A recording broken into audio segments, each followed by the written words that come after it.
should now see my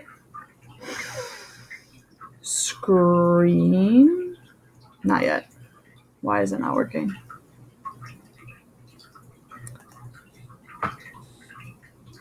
I don't even know how the teachers that are bad at computers are doing this, honestly.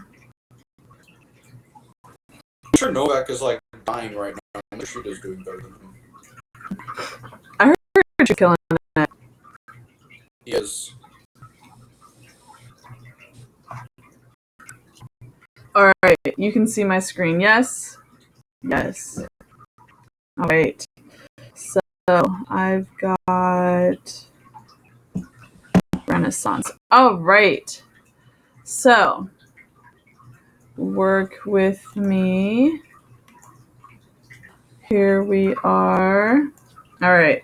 So we worked through this.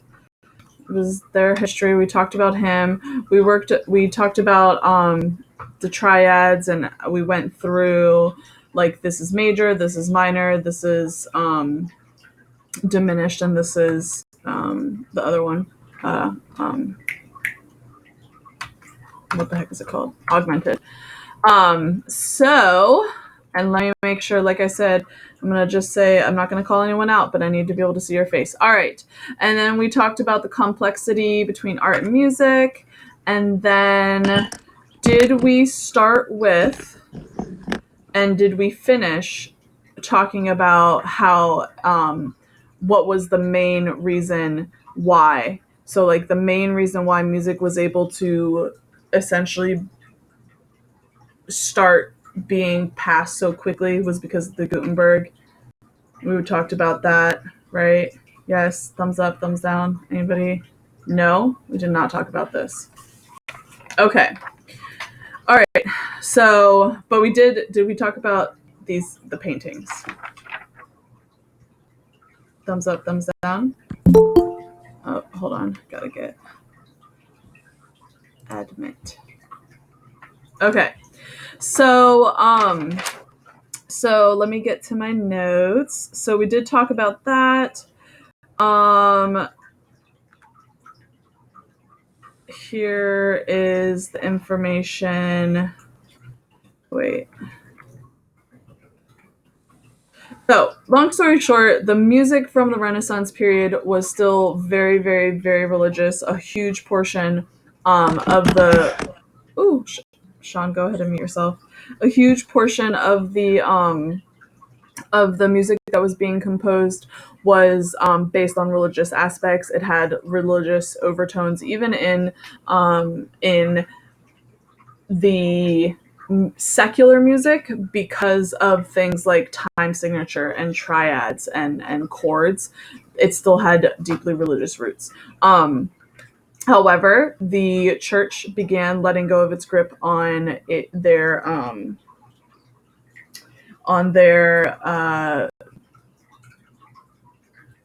rules on who was able to compose music, and people were able to actually receive credit for the music that they composed at this point, where before they were not able to do that. The next thing is, so the reason why the medieval period was a part of the medieval period from about 400 to 12 or 13. It was like 800 years that the medieval time period happened. And then you have the Renaissance. The Renaissance was like roughly 300 years. And then the Baroque will be like roughly 150 years. And then classical was like 100 to 150. And then the time periods got smaller and smaller because of the fact that we had the Gutenberg press. It unified musical language. It made it so that when a composer, we did kind of briefly talk about this. When a composer wrote music prior to the Gutenberg, they actually had scribes that the composer wrote the music, and then the scribes had to write what the composer wrote. Well, as we are human, we are fallible, and so, if a composer wrote something but the scribe didn't, understand it, or accidentally moved it up or down, then the composition was not 100% accurate as the composer had wanted it. And because of that, music was not able to be unified. However, because of the Gutenberg press, we were able to have what the composer were in be copied exactly as it was. Then we have two composers, Thomas Tallis and William Byrd. We're going to hear two of their pieces today. Well, one from each of them. They did have an exclusive license from Queen Elizabeth I to use the printing press. And I think the license was technically actually to use the paper from the press or something like that. Don't quote me on that. I can't quite remember the specifics on it. But because of that, they had a 21-year monopoly on music. So we have Thomas Tallis. He served 4 monarchs. He was the church's best early composer. He was the one that was brought into the monarchy and set up and was the composer for royalty. And obviously the royalty was deeply aligned with the church. And so because of that, he kind of was like the guy during that time period in his lifetime.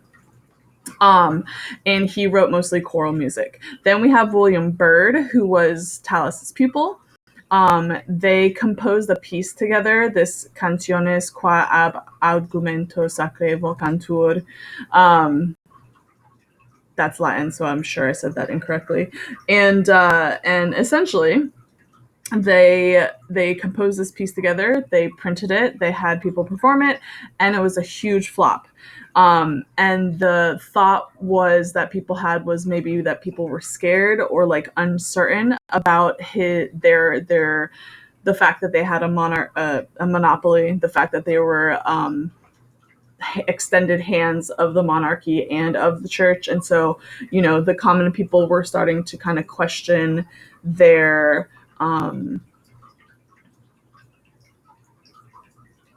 whether or not they liked and appreciated the music.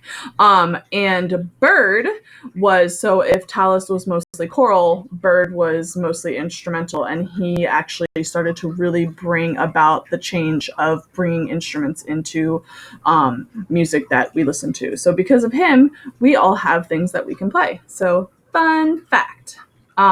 So he was a composer of polyphony, piano music, aka harpsichord, and consort music. All right. Now, we have a whole list right here of these different dances that royalty and people would play and dance. And these were the beginnings of any sort of using music for pleasure as opposed to religious practice. Okay. So the first one we have is the pavan. The pavan is slow and stately, and it's in 2/4 time. So pa, pa, pa, pa. So you can kind of like hear that. If you wanted to at some point Google like a pavan dance, you can look at the dance. The next one is Galard. It came after the pavan. So if the pavan was slow and stately, so the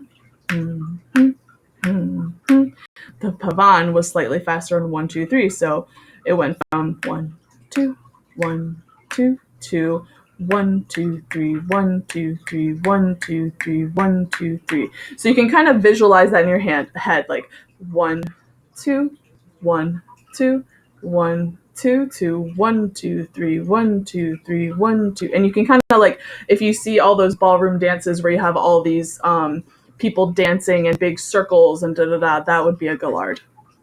Okay, the next one is the Courant, which was a French dance and created the French ensemble. It was also in triple meter, so 3/4,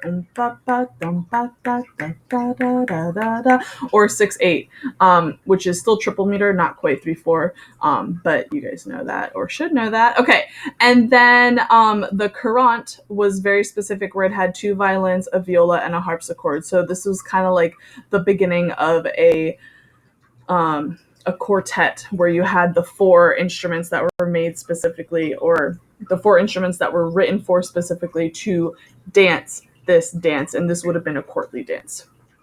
And the last thing, before we get to the fun facts, so the consort, okay, was a piece of music that could have been a dance. However, it was more like a piece of a music that felt like a dance, and it could have been played by an individual or a group. And then the English used the word consort that just meant a consort of instruments. So like you would have a consort of trumpets and a consort of clarinets, and it was just the name that they had for the group of those instruments. My fun fact is that there is had this term called a broken consort, which was a blend of different instruments. So the consort would have been, like I said, the group of just the individual instruments. So, it's just, it's 3 violins. The violin consort was playing together.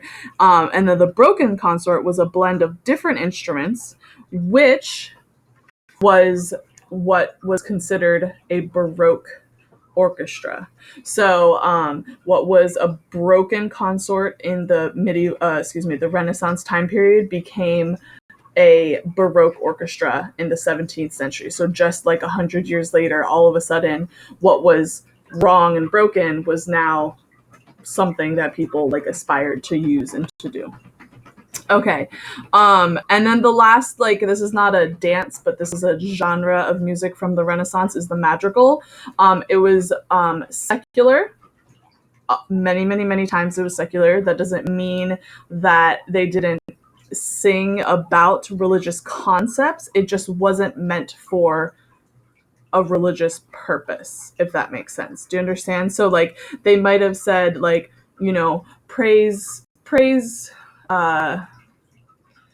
praise be God for the blue skies we have today, right?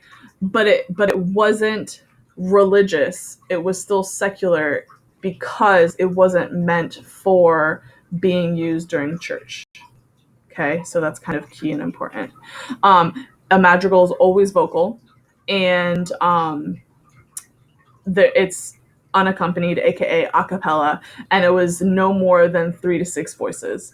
And it was sung in polyphony. So 3 to 6 voices. Usually, every single voice had a different part. Okay, and sorry, just animals running around. And anyway, and then instrumental continued to develop as popular music. Because before then, it was just choral music that was popular. Okay, here are a couple of instruments that we have. The first instrument, so we had the trumpets, guitar, and sackbuts. Those are all from the medieval time period. The first new instrument of the Renaissance was the crumhorn. It was a woodwind. Okay, it was similar to the bagpipe, where the bagpipe you blow into it to create the sound, and then the J shape puts the sound back towards the player, so that they were able to hear themselves play. So in this picture, you have a baptism happening, and you have the musicians down here, and I have the amplified, or zoomed in version of this chick right in the left-hand corner. She's playing the crumhorn. So, fun fact. The next one is you have the harpsichord, which is a cross between a piano and acoustic guitar. The sound is like a cross between the piano and an acoustic guitar. And William Byrd, who I talked about beforehand, was a prolific composer of harpsichord music, and he was really credited with bringing this instrument into everyday people's lives. So here's a picture on the left of the harpsichord kind of in its full glory. It does look like a grand or a baby grand piano. However, it has 2 rows of keys. And I found this picture of this gentleman playing, so you can kind of see that it is indeed smaller, though. So instead of it being one long piano keyboard where it went all the way 88 keys like this, it was 2 keyboards on top of each other. So if you took those and put them next to each other, it might be the size of a baby grand or a grand. And you can see that they did use everything about the instruments during this time period was decorated, not instruments, just the they used the opportunity to create art as much as they could. So you can see harpsichords are almost always going to be fully painted with some sort of scene. And here you can see that. This is pastoral on the left, and this is more godlike on the right. Okay. All right, let me go to that. So over here, I should have...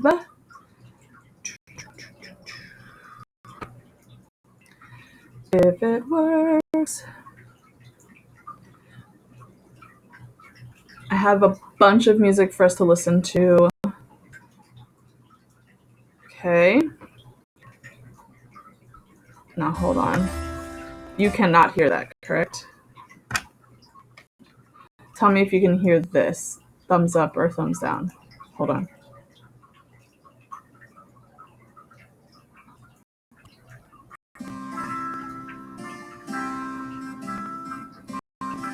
Yeah? Okay. Make sure you have your volume up so you can hear it.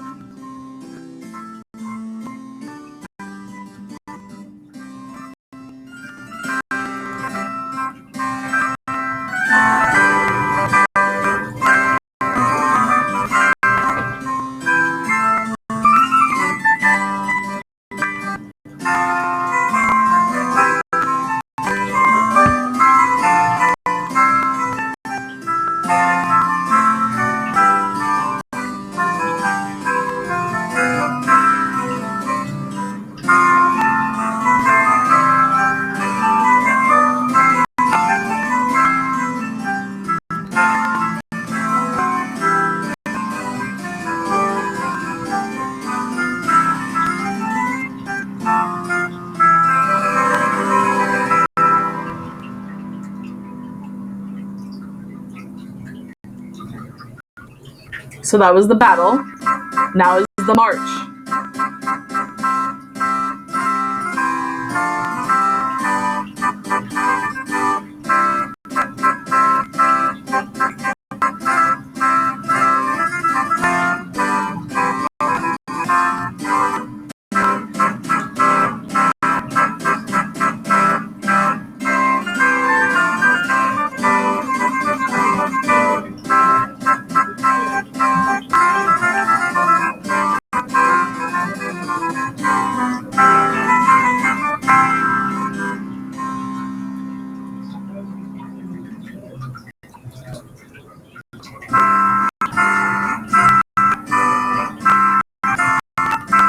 Okay, I can listen to that forever. All right.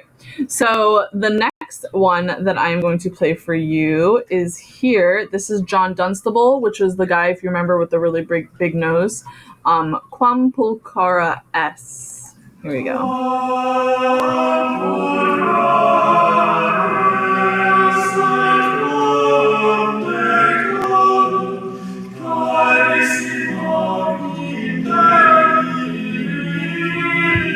This was from the very beginning of the Renaissance, okay? Very beginning.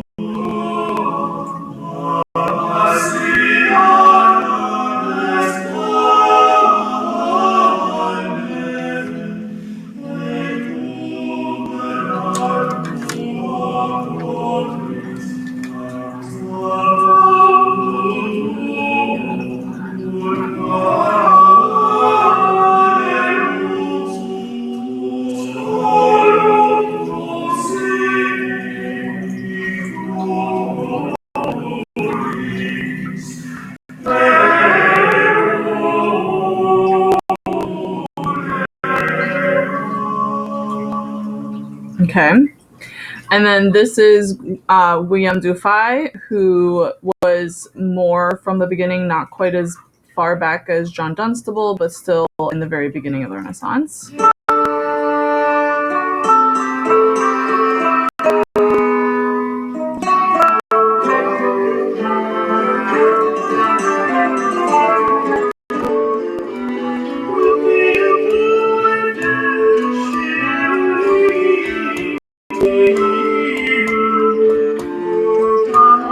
One, two, three, one, two, three, one, two, three, one, two, three. This was probably in 6/8. But you can see they're starting to bring instrumental music and choral music together, which they never did before. Okay? Never, ever. This is just the beginning of this.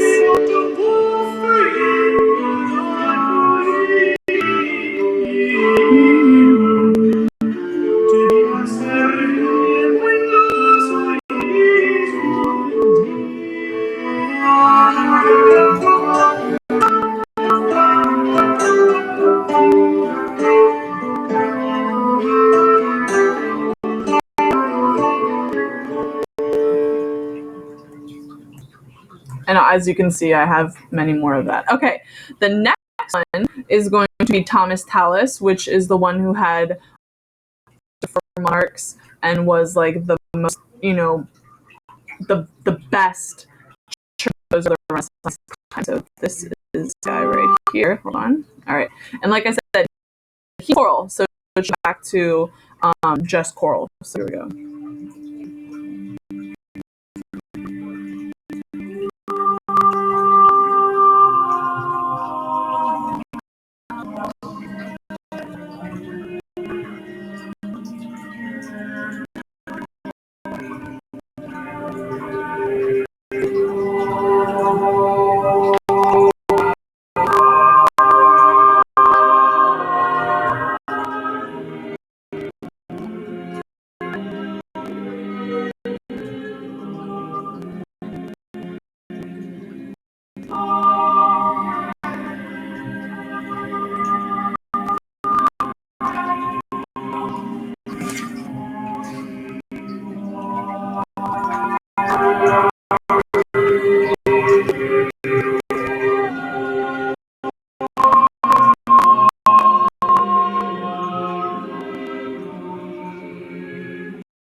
So far we had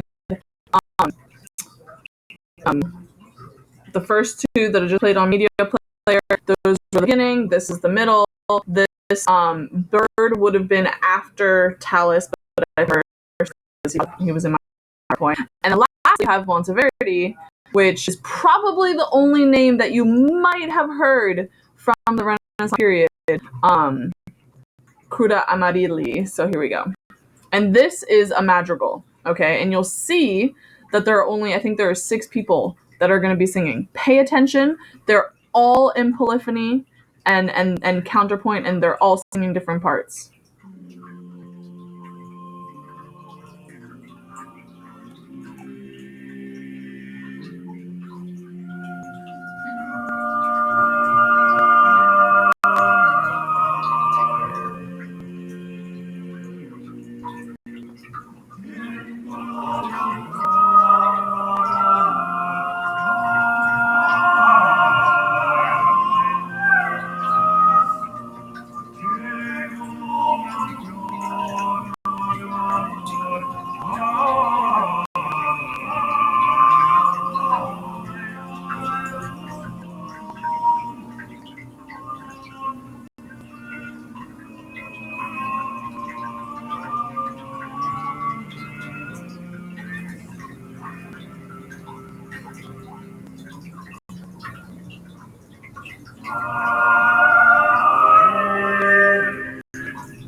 Okay, so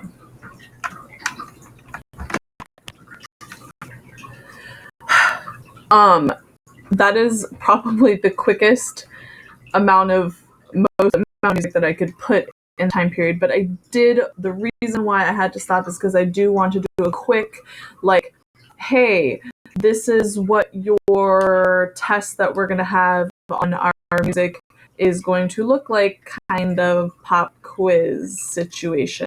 So go ahead and have your iClicker up and ready, and I will ask you to do this pop quiz that we have. So everyone is in iClicker. All right. So here is what's going to happen. I'm going to give you guys roughly 20 to 30 seconds, as long as I know who or what the number of people are that are in, which should be 7 to 8 of us. But we're just going to try this pop quiz. Have you been paying attention? Da, da, da. Let's see. Ready, set, and here we go. All right. Which is not the name of an instrument that was created during the time periods we have learned thus far? So what you're going to do is I am going to put the location on this one, and you are going to hit on your screen the one that was not created in either the medieval or Renaissance period. Okay, here we go. Your choices are lute, trumpet, lyra, guitar, gittern, sackbut, crumhorn, harpsichord.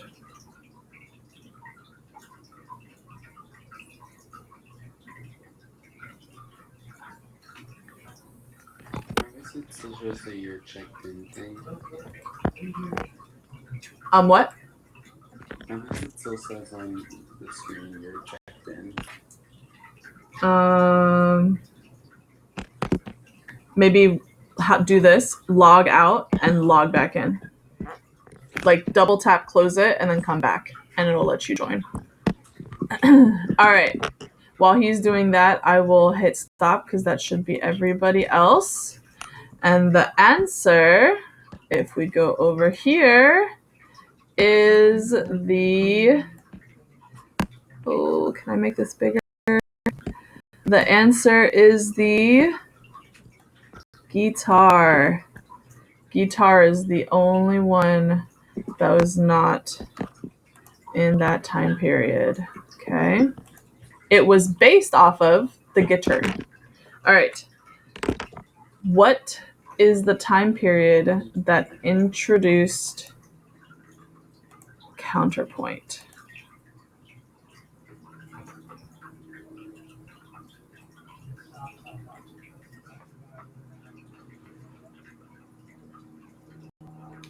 I left and rejoined and it's not working. Okay, why don't you come to me at tutorial bud and I'll help you, okay? Alright. Thank you. But what I will do is as soon as... To me. What? Same thing is happening to me. Okay, go ahead and... Did you log off and come back? Yeah, I did the exact same stuff you did. Okay. Maybe what's wrong is that you guys don't have you didn't get it, I'm thinking what it is you didn't do, you're still in the free trial, and your free trial ended, and that's probably what happened. All right. So we'll have to, I posted a video on my, on the announcements. You should do that before tutorial. Watch the video, try everything that it says, and then if it still doesn't work, come to me at tutorial.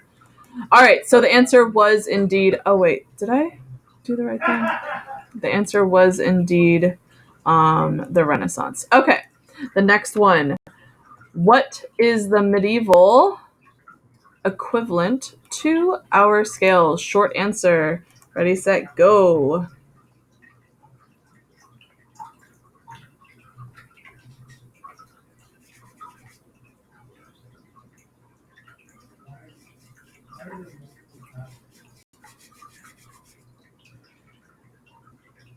Ready, set, and Hit your answers. 3, 2, 1.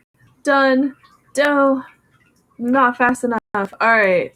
The answer is modes. Good job for those of you that got it right. Roughly how many years did the time period of the medieval time period last?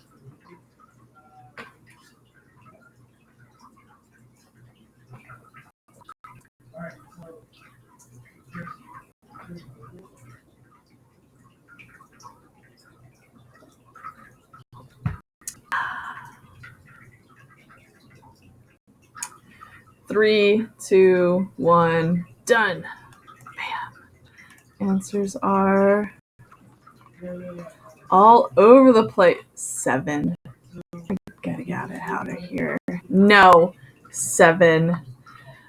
I'll go through and check those later. Why do you not have the names of composers from the medieval time period? This is a short answer. Oh, wrong one. Stop. Don't answer that. Now go.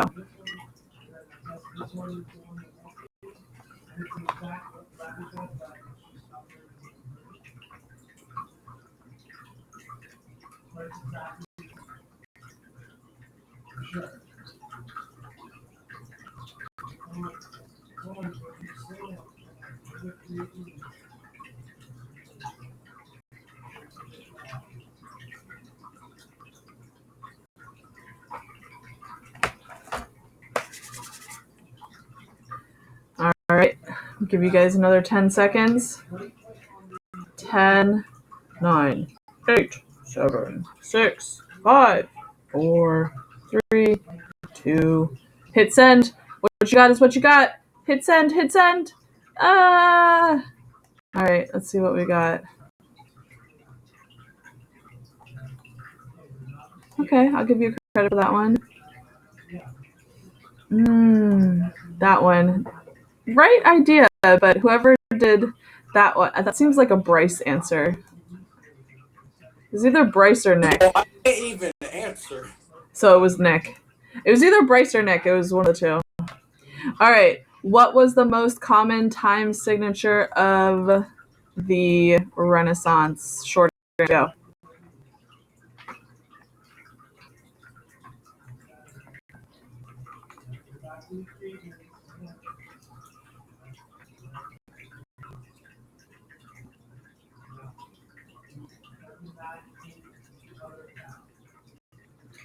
Three, two, one. Hit send, hit send, hit send. Go, go, go. All right, let's see what we got. Nice. 34. I see the space, though. You're lucky. All right, and the last, was that it? Oh, you lucky ducks. Okay, so that is roughly what that's going to look like. I hope that you guys see